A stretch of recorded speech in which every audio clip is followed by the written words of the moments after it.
بسم اللہ الرحمن الرحیم۔ السلام علیکم ناظرین، آج کی اس ویلاگ میں ہم جو ڈیولپنگ سچویشن ہے پچھلے کپل آف ڈیز میں جو ہوئی ہے مڈل ایسٹ میں، یہاں پہ سعودی عرب کو امریکن پریزیڈنٹ نے تھریٹ کیا ہے کہ ایک دیر ول بی کانسیکوینس۔ یہ انہوں نے ایسا کیوں کہا؟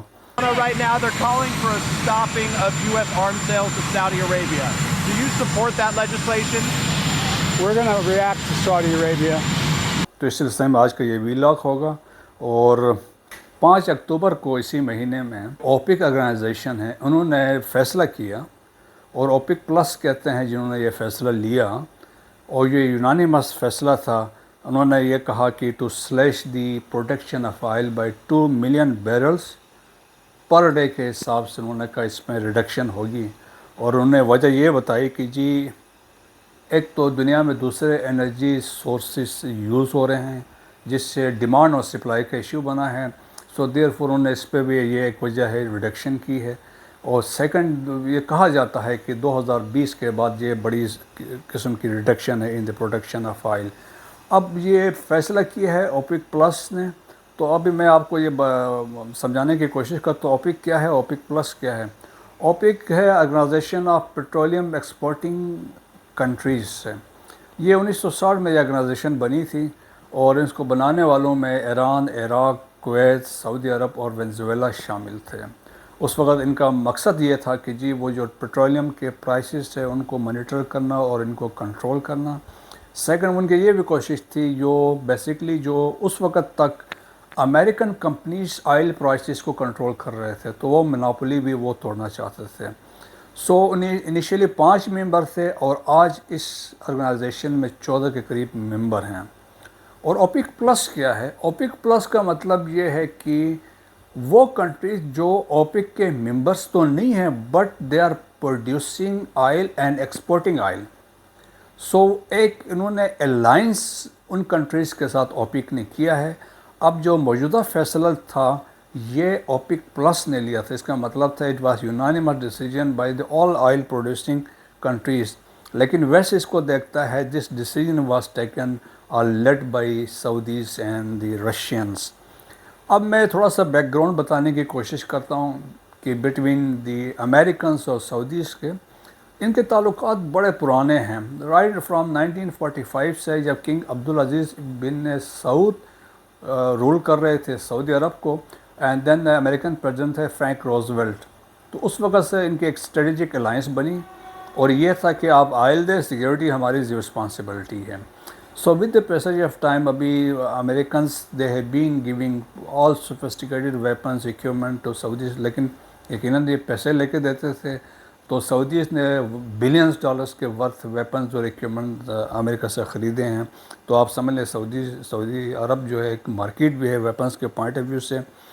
لیکن یہ ہوا کہ جب اوباما پریزیڈنٹ بنے تو اوباما نے تھوڑا سا وہ سعودیز یا کہیں مڈل ایسٹ کے کنٹریز کو، عربس کو کہتے ہیں کولڈ پیس میں رکھا، اور اس نے پریفر تھوڑا ایران کو کیا، اور ایران میں جا کے اس نے نیوکلیر ڈیل سائن ہوئی، جو عربوں کو اس بات پہ خوشی نہیں تھی کہ ایسا کیوں ہوا۔ آلدو اوباما نے بعد میں سعودی عرب 2 دفعہ وزٹ کیا، اور he try to clear his position, لیکن یہ انہوں نے کیا۔ اور بعد میں جب ٹرمپ آیا تو ٹرمپ واز پرو عرب، تو ٹرمپ نے آ کے یہ نیوکلیر ڈیل کو ریورس کر دیا تھا، اور عربوں کو انہوں نے کوشش کی تھی کہ ان کو ہر چیز پہ آن بورڈ رکھے۔ لیکن جب درمیان میں یہ ہوا کہ اس وقت پھر ٹرمپ نے یہ بھی کوشش کی، اگر آپ لوگوں کو یاد ہوگا ابراہیم ایکارڈ ہوا، جس میں جو 4 مسلمان کنٹریز تھے، بحرین ہے، کویت ہے، سوڈان ہے، موراکو ہے، ابراہیم ایکارڈ سائن کر کے they establish their diplomatic relation with Israel. تو یہ جو ٹرمپ تھا وہ اس چکروں میں تھا کہ وہ اسرائیل کے ساتھ عربوں کے تعلقات اچھے بنانے کے اس میں تھا۔ اب بائیڈن جب الیکشن کمپین کر رہے تھے تو انہوں نے جو فوکس کیا، ایک تو ان کا یہ تھا کہ سعودی عرب میں انہوں نے کہا کہ ہیومن رائٹس وائلیشنس بہت ہو رہی ہیں، اور انہوں نے کہا کہ ایک تو اندر بھی مسئلہ ہے، سیکنڈ ہی سیٹ کی جو یمن میں اٹیکس ہو رہے ہیں وہ سویلین پاپولیشن پہ ہو رہے ہیں۔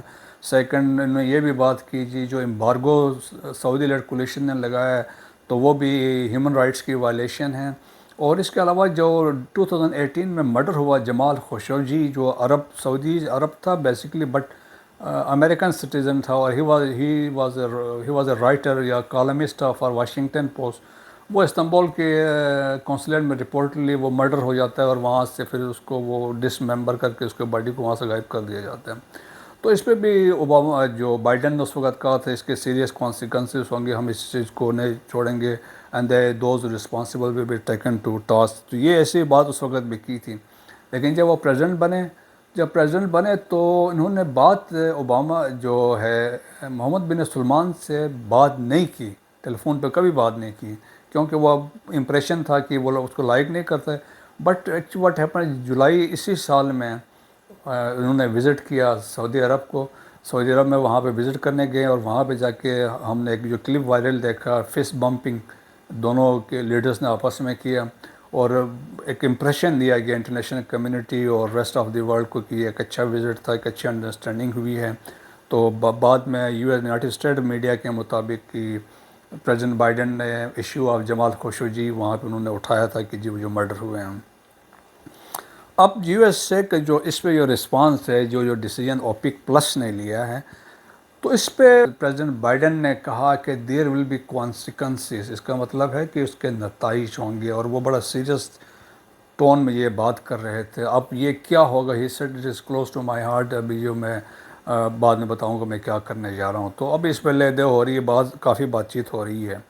اور اس کے ساتھ ساتھ انہوں نے ایلیج کیا کہ یہ Saudis they are siding with Putin, اور وہ یوکرین وار کے میں بھی سپورٹ کر رہے ہیں، اس طریقے سے انہوں نے بات کی.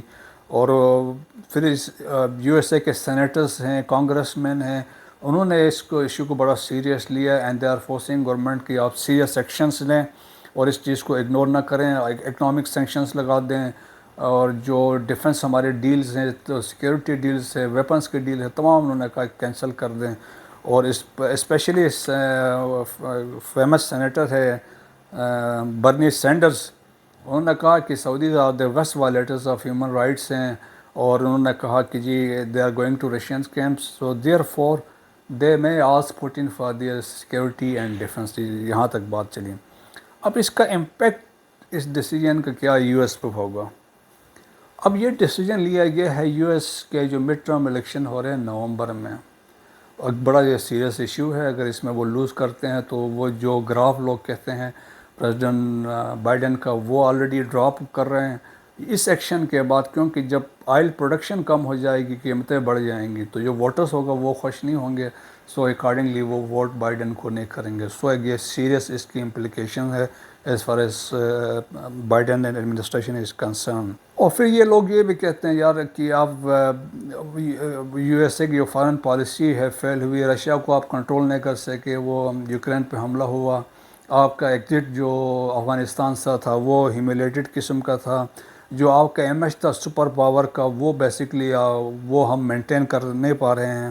تو اس طرح کی باتیں تھیں. اور پھر اوپر سے یہ ہے کہ جب میں بات کر رہا تھا کہ یہ پرائسز بڑھیں گے، وہ اس لیے ہے کہ یو ایس اے آلدو خود بہت is one of the largest producer of oil, لیکن اس کو پھر ڈیلی ڈومیسٹک کنزمپشن میں کمی پڑتی ہے تو باہر سے امپورٹ کرتا ہے. تو 300 ملین بیرلز آئل پر منتھ باہر سے امپورٹ کرتا ہے. سو اس کا امپیکٹ آپ دیکھ لیں کتنا بڑا ہوگا. تو اب یونائٹڈ اسٹیٹس کی ڈیمانڈز کیا ہیں؟ وہ چاہتے ہیں کہ آپ یہ ڈیسیجن لیا ہے اس کو ریورس کر دیں. یہ وجہ کیا ہے؟ وہ یہ چاہتے ہیں زیادہ آئل لائیں، کیونکہ Russians they are using this oil as a revenue generate جہاں سے ہوتا ہے وہ یوکرین وار پہ لگا رہے ہیں. تو وہ اس لیے وہ رشیا کو پنش کرنا چاہتے ہیں، ایک وہ فیکٹر ہے. یونائٹڈ اسٹیٹس نے رشین آئل جو ہے یورپ میں بھی کچھ اور کنٹریز نے بین کیا ہوا ہے، اور وینزویلا اور ایران کو آلریڈی انہوں نے بین کیا ہوا ہے. سو یہ جو کنٹریز تھے اگر ان کی پروڈکشن بند ہو جاتی ہے، کم ہو جاتی ہے، تو اس کا امپیکٹ رشیا پہ بھی پڑے گا اور جو امریکہ پہ پڑے گا. تو وہ چاہتے ہیں زیادہ آپ پروڈکشن دیں تاکہ اس کا امپیکٹ رشیا پہ پڑے اور اتنا وہ ریونیو جنریٹ نہ کر سکے، چیزیں سستی ہو جائیں. سعودی رسپانس اس پہ یہ تھا، جو ان کے میڈیا نے جو بات کی، انہوں نے کہا یہ کوئی بڑی بات نہیں ہے. انہوں نے کہا یہ ریٹرک جو فریکوینٹلی امریکن سے وہ پریشرائز کرنے کے لیے کرتے رہتے ہیں، It was purely an economic decision basing on the prevailing market کی جو سچویشن تھی اس کو بیس کر کے انہوں نے کیا ہے تاکہ اسٹیبلٹی پرائسز میں لایا جائے. کچھ مہینے پہلے تک سلمان جو MBS سے انہوں نے کہا تھا I don't care what Biden thinks of me, کہ مجھے کوئی اس چیز کی فکر نہیں ہے کہ بائیڈن میرے بارے میں کیا سوچتے. یہ محمد بن سلمان نے کہا تھا. اب ایران یہ ہے کہ ایران کے ساتھ سعودیز اور امریکنز کا ایک الائنس تھا، military, economic, security, political alliance تھا ایران کو قابو کرنے کے لیے. اور تو لیکن ایٹ دی سیم ٹائم اب یہ ہے کہ یہ چیز ویک ہو جائے گی. سیکنڈلی یہ ہے کہ ایران نے اب چیزیں بہتری کی طرف ایسے جا رہے ہیں کیونکہ وہ چائنا کے ساتھ اچھے کوآپریشن میں ہیں، اور سیکنڈلی لائکلی وہ شنگھائی کوآپریشن کا ممبر بن جائے گا نیکسٹ میٹنگ میں جو بھی اس میں ہے. آلریڈی اس پہ فیصلہ ہو چکا ہے. تو ایران میں ایک سٹیبلٹی کی طرف ہے، آلدو سینکشنز اس پہ لگی ہوئی ہیں، لیکن جو ایک تھریٹ امریکہ کی طرف سے تھا اسٹینڈنگ نیکسٹ ٹو سعودی عرب وہ ابھی ختم ہوتا ہوا نظر آ رہا ہے. لیکن یہ چیزیں پہلے سے مڈل ایسٹ میں لوگوں کو پتہ تھی. اگر آپ کو یاد ہے there is a concept of Arab and Arab NATO, اس میں نے ایک ویلاگ کیا تھا کیونکہ وہاں پہ عربوں کی یہ سوچ ہے کہ امریکہ یہاں سے نکل رہا ہے تو therefore they wanted to form an alliance similar to NATO. اور اس لیے عرب نیٹو میں یہ تھا کہ جس کو لیڈ بیسکلی کرے گا اسرائیل. تو دیٹس وائی یہ امریکہ کو سائڈ پہ بھی کر رہے ہیں. وہ کہتے ہیں اسرائیل از سفیشینٹ کیونکہ ان کو وہ لیڈ کر سکے وتھ لیٹسٹ ٹیکنالوجی، ویپنز اور ایکوپمنٹ ان کے پاس ہیں. سیکنڈلی محمد بن سلمان نے یہ بھی کہا ہے کہ Iran and Saudi Arab shall coexist and Israel is a potential ally. وہ یہ بھی سوچتا ہے کہ ہمیں کرنا. پھر دوسرا یہ بھی وہ کہتے ہیں کہ ہم پڑوسی ہیں، ہم اب ایک دوسرے کو چینج نہیں کر سکتے ہیں، تو ہمارے آپس میں ڈائریکٹ ٹاکس ہونی چاہیے کہ اس میں کوئی نہیں، ہمیں خود آپس میں بیٹھ کے اپنے ایشوز کو ایڈریس کرنا چاہیے. سو اس ڈیسیجن کے بعد یہ ایک قسم کی ہلچل مچی ہے ریجن میں. اور اب یہ دیکھتے ہیں کہ USA کے ایڈمنسٹریشن جو بائیڈن کے ایڈمنسٹریشن ہے کس طرح وہ ڈیل کرتی اس ایمرجنگ سچویشن کو against the long time ally جو وائٹل ہے for the security in Middle East میں. دیکھتے ہیں اگلے چند ہفتوں میں یا چند مہینوں میں کیا ہونے والا ہے، وہ کیا کارڈ بائیڈن نے اس پہ کھیلنا ہے. امید ہے آج کا ویلاگ آپ کو پسند آیا ہوگا. پاک فوج زندہ باد، پاکستان پائندہ.